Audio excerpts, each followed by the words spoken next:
무신의 집권과 대몽황전 한번 시작해 보도록 하겠습니다. 교과서 72페이지입니다. 무신정변이란 무신은 군인을 얘기하는 거예요. 정변은 정치적인 변란을 뜻하죠, 그죠? 얼마 전에 터키에서 군사 쿠데타가 있었지만 결국 실패했죠, 그죠? 그래서 이런 어떤 군사 쿠데타 상황을 우리 무신 정변이라 할 수 있겠어요. 우리나라에도 두 차례 군사 정변이 있었죠, 그죠? 그래서 박정희와 전두환 대통령이 각각 군사정변으로 권력을 잡았는데 이런 현상이 고려시대에도 존재했었습니다. 우리가 고려시대의 무신정변과 그 결과를 한번 살펴보도록 하겠습니다. 무신정변은 무엇인지 그리고 안과 박의 상황을 한번 살펴볼 건데 우리가 쌤이 간단하게 이제 요약을 해서 내우 안으로도 근심 걱정이 많고 외환 바깥으로도 근심 걱정이 많았던 이때의 혼란한 사회로 한번 들어가 보도록 하겠습니다. 무신정변, 무신정변을 일으켜서 권력을 잡다 배경입니다. 이 앞에까지만 해도 이제 이자겸이나 또 김부식 등과 같은 문벌 귀족이 권력을 잡으면서 자신들이 음서와 공음전을 이용해서 오히려 자신들의 고위관직을 독점하며 사회적으로는 보수화되어가는 이런 모습들을 볼 수 있었죠, 그죠? 그러다 보니 국왕도 더 이상 국정을 운영하겠다, 개혁적으로 운영하겠다라는 이런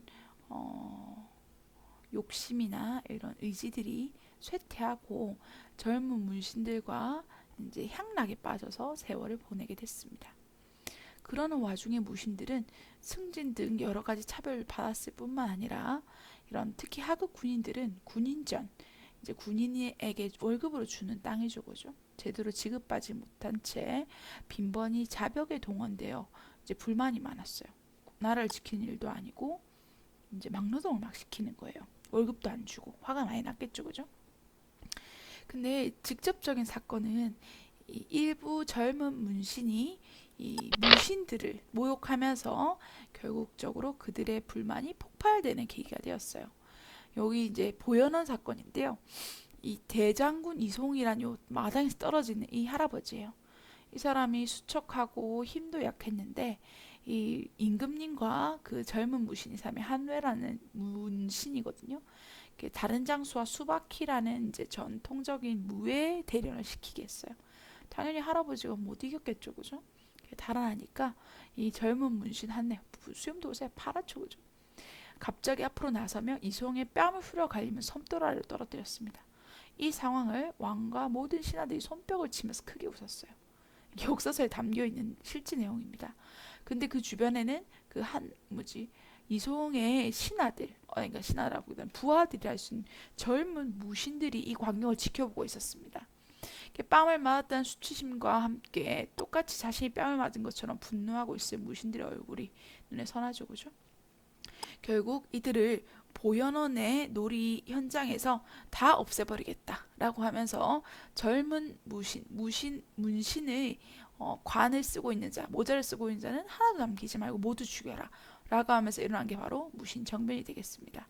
그래서 많은 문신을 죽이고 왕을 교체했어요. 왕을 죽일 것 같죠, 그죠? 하지만 왕을 죽이는 건 쿠데타였기 때문에 왕을 죽이지 않고 권력만 차지하게 된 거예요. 어떻게 보면 꼭두각시 왕이 등장하게 된 거죠. 이런 어떤 무신 정변과 무신 집권기가 이제 일본에도 똑같은 사태가 있었어요. 일본 한번 볼까요? 우리가 사무라이 많이 들어봤죠. 사무라이들을 이제 장악하고 있는 아이가 쇼군입니다. 얘도 사무라이의 뭐 최고봉이라 할 수 있겠어요. 얘가 일본의 최고 대장은 아닙니다.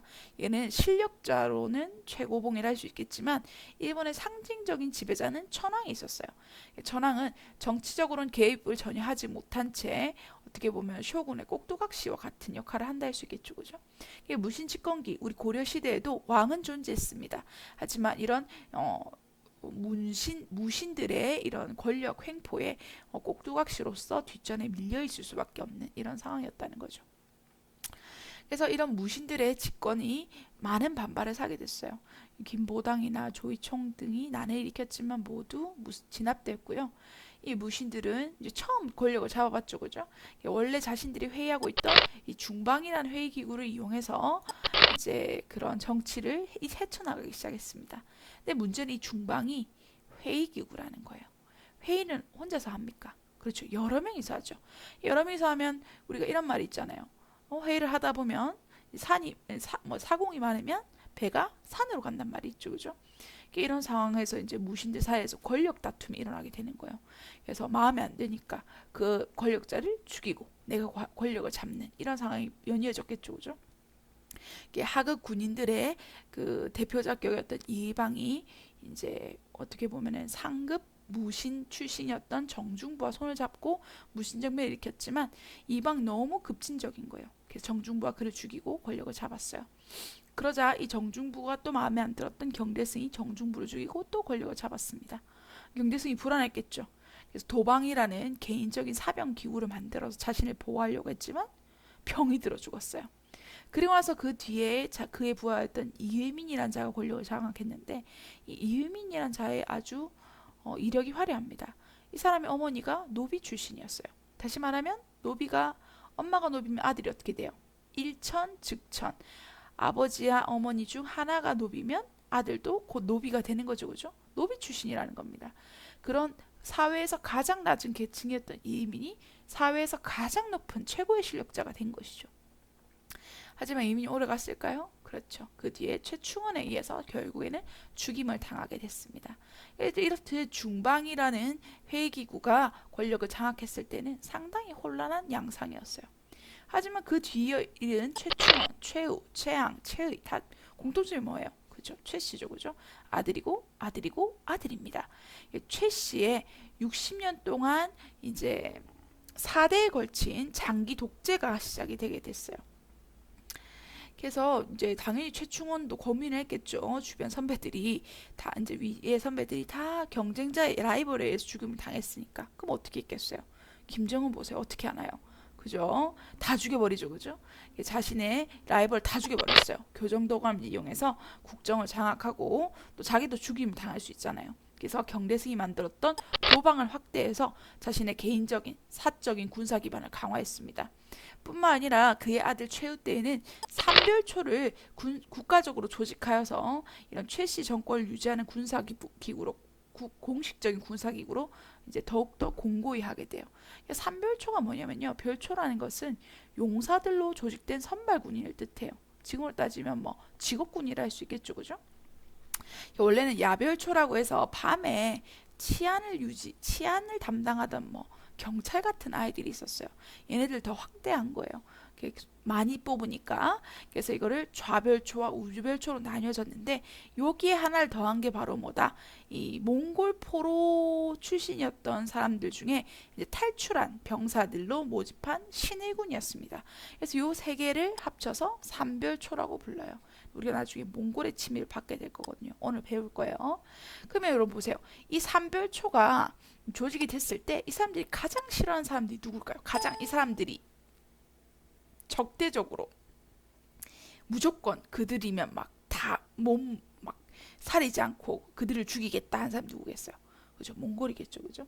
삼별초는 고려가 나중에 국가적으로 몽골과 화해를 맺고 항복을 하는 순간에도 끝까지 그들의 이제 항복에 따르지 않고 거부하면서 독자적인 삼별초 항쟁을 이어가는데 바로 여기에 배경이 될 수 있겠다고 하겠습니다. 그리고 이제 군인들끼리 정치를 해보니까 안 되는 거예요. 문신들의 도움이 필요하겠죠. 글쟁이들이 필요한 거예요, 그죠? 그래서 최후는 자신의 집에 정방을 설치하고 인사권을 장악했어요. 집의 정방. 그러니까 인사권이라는 건 사람을 뽑는 권리를 이제 권한을 뜻하거든요. 이게 자기 입맛에 맞는 사람들을 뽑아 올렸다 할 수 있겠죠, 그죠?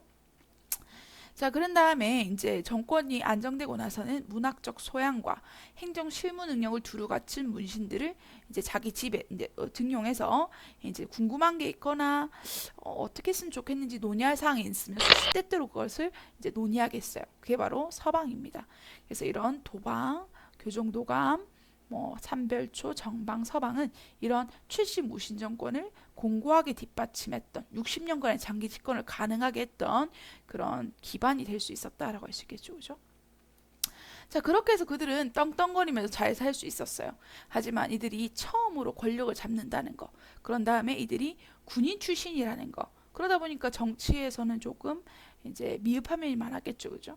그래서 문벌 귀족들처럼 이제 농민들이 그 해는 먹고 살고 또 농사를 다음에는 지을 수 있는 만큼의 분량을 남겨놓고 가져가지 않고 농민들이 가지고 있는 모든 것을 약탈을 했다고 해요. 그래서 대표적인 예가 이제 최충원이라 할 수 있겠는데요. 이 최충원은 이제 농민들의 땅을 빼앗아 가지고 얼마나 땅을 넓혔냐면 진주, 지금 경상남도 진주 전체가 자신의 개인적인 땅이었을 정도로 엄청나게 부를 축적했다고 해요. 그 정도로 많은 농민들은 살기가 어려웠겠죠, 그죠? 그래서 거기다가 이제 더 사람들을 황당했던 건 바로 이민과 같은 사람입니다. 노비 출신이면서 최고 권력을 잡는 자가 등장하니까 어? 저 사람 나랑 똑같은 신분인데 저 사람이 할 수 있으면 나도 할 수 있는 거 아닌가? 라는 생각을 하게 되는 거예요. 그리고 무신들이 아까 얘기한 것처럼 자신의 권력 기반을 강화하기 위해서 농민들의 토지를 불법적으로 빼앗고 그들을 노비로 만들었어요. 이런 걸 대농장을 만들었다고 하는데요. 그러면서 이제 막 지방에 관리가 안 되는 거예요. 무신들이 잘 모르니까. 그래서 지방관들도 수탈을 막 가혹하게 하고 하니까 이제 농민들이 이제 화가 난 거죠. 내가 굶어 죽느냐, 맞아 죽으냐, 둘 중에 하나는 똑같이 죽는다 하면서 농민 봉기가 이렇게 전국적으로 일어나게 돼요. 그 중에 가장 유명한 이제 농민 봉기를 이제 몇 가지 소개한다면 공주 명학소에서 일어난 망이망소의 형제 봉기입니다. 이 사람 이름이에요. 옛날에 평민들은 성이 없었다고 하죠, 그죠? 성은 귀족들만 가지고 있는 거니까. 이 명학소라는 공주 지역의 이제 지역인데요. 이 소라는 지역이 특이하죠. 우리가 보통 김해시, 부산시 이런 식으로 말하는데 보통 옛날에는 현이라고 불렀어요. 뭐 김해현, 뭐 진주현, 마산현, 근데 이런 현이라 불리지 못하고 이제 향부옥소라고 불리는 특수행정구역이 고려시대는 존재했습니다.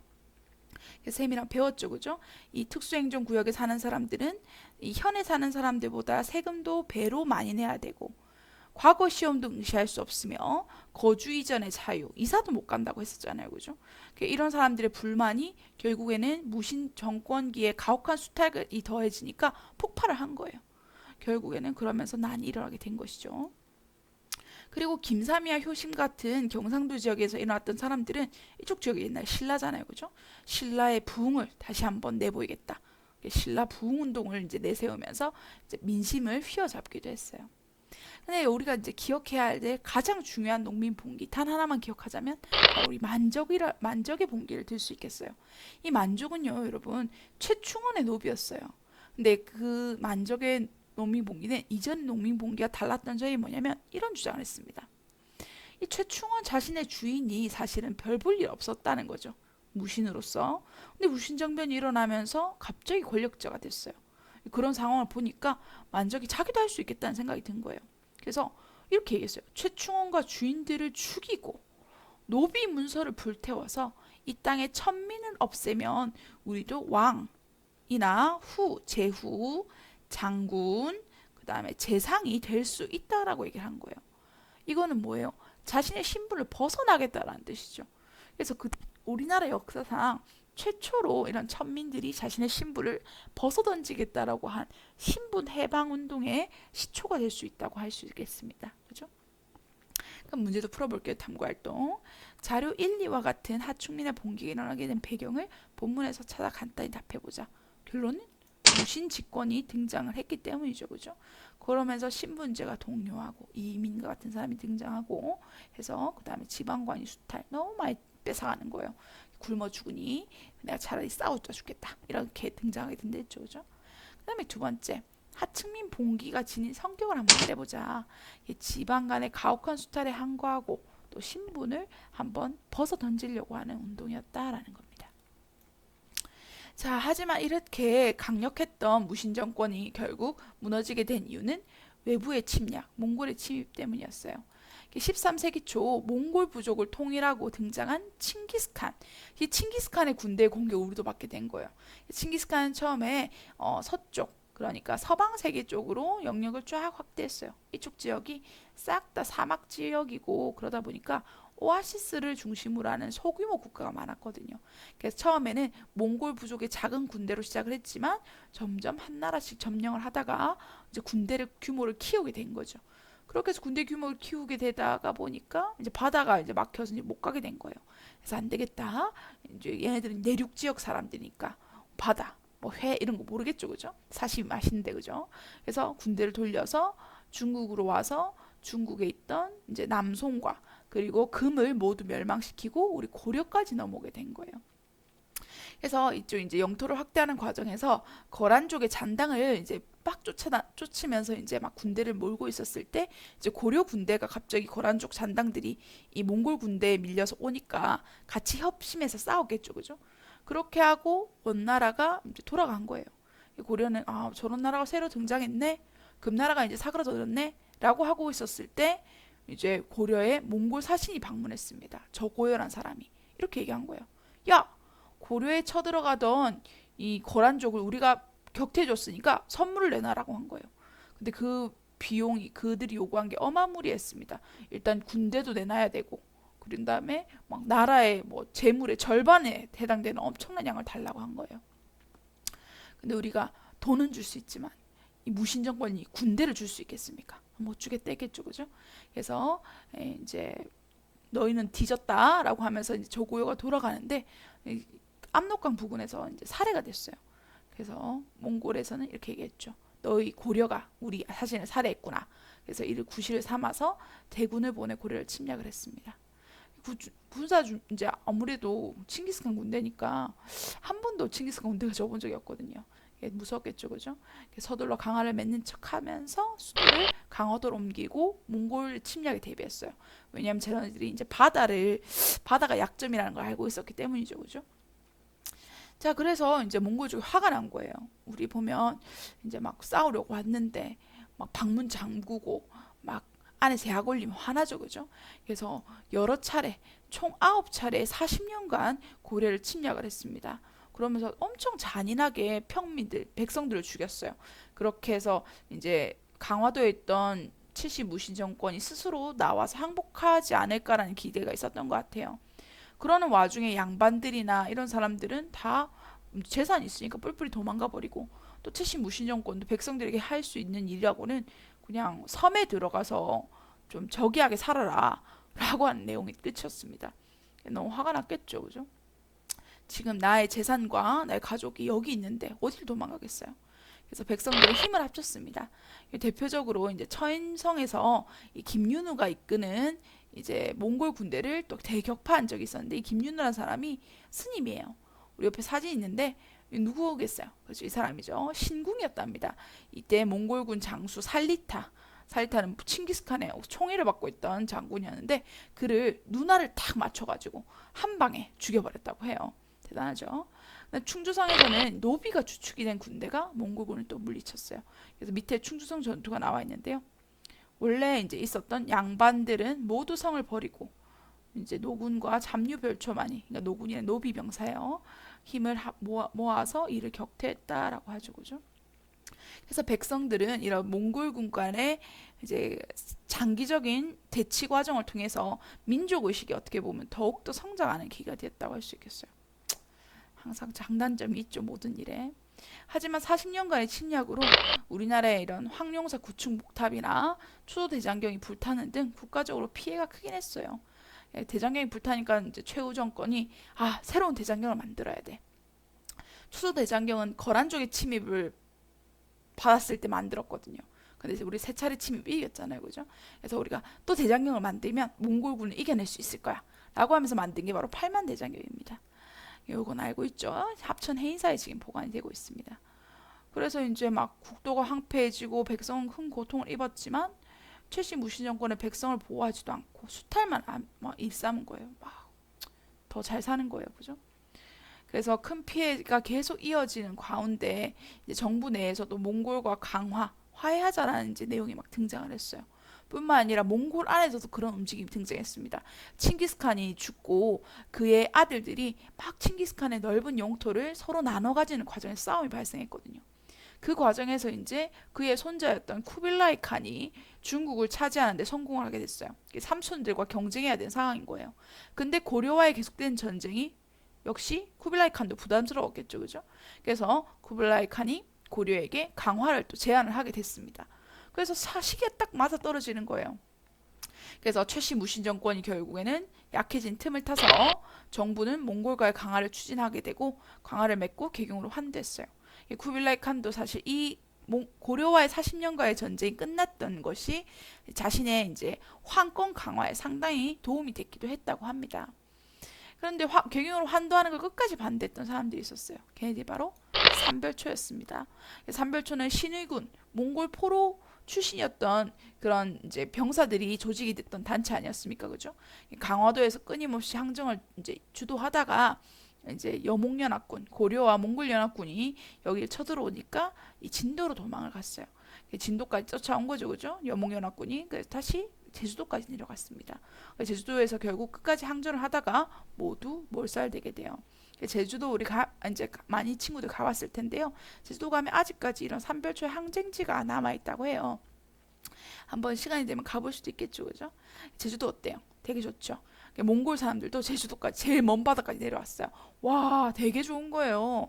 자기들이 보지 못한 새로운 신세계인 거죠, 그죠? 그래서 나중에 이 제주도를 달라고 해요. 탐라 총간부라고 해서 이 땅을 차지하고 이때부터 이 넓은 지역에 초원을 만들어서 이제 말을 키우게 된 계기가 됐어요. 우리 제주도 가면 말 타잖아요, 그죠? 사실 이거는 이제 여담인데요. 이 제주도에 있는 백성들이 이 몽골 사람들은 좀 약간 눈에 까신 거예요. 사람들이 죽었으면 좋겠는 거야. 말을 키우려고 하니까 방해가 되니까. 그래가지고 그 사람들이 메밀을 심고 갔대요. 이 메밀은 독성이 있거든요. 찬성분입니다. 그래서 그거를 이제 꾸준하게 먹으면 몸에 되게 안 좋대요. 그러고 이제 몇십 년 이제 있다가 몽골 군대가 이제 제주도 사람들 다 죽었겠거니 하면서 가봤답니다. 갔는데 오히려 제주도 사람들이 더욱 막 백성들이 건강해져 있는 거예요. 이유를 알고 봤더니 이 메밀의 독을 없애주는 게 바로 무예요, 무. 이 무를 메밀과 함께 섭취하고 있었던 거죠. 그리고 메밀국수 먹으면 무김치 꼭 먹어야 돼요. 또 우리 메밀소바 먹으면 그 왜 무 갈아서 얹잖아요, 그죠? 그거 잘 먹어야 됩니다. 그렇게 해서 건강식으로 오히려 더 건강해져 있었다는 거, 그죠? 어쨌든 이런 재미있는 얘기까지 했네요. 그래서 여몽연합군의 이제 합동작전으로 결국에는 진압이 되었지만 이런 대몽항전을 끊임없이 이어왔던 민중들의 지지가 그들의 삼별초의 항전을 어떻게 보면은 지지했다는 거 알 수 있겠죠. 오늘 수업 여기까지 하고요. 다음 시간에는 이런 이제 원의 간섭을 받게 되는 고려와 이런 원의 간섭을 이겨내려고 했던 공민왕의 반원 개혁 정치에 대해서 해보도록 하겠습니다. 수고하셨습니다.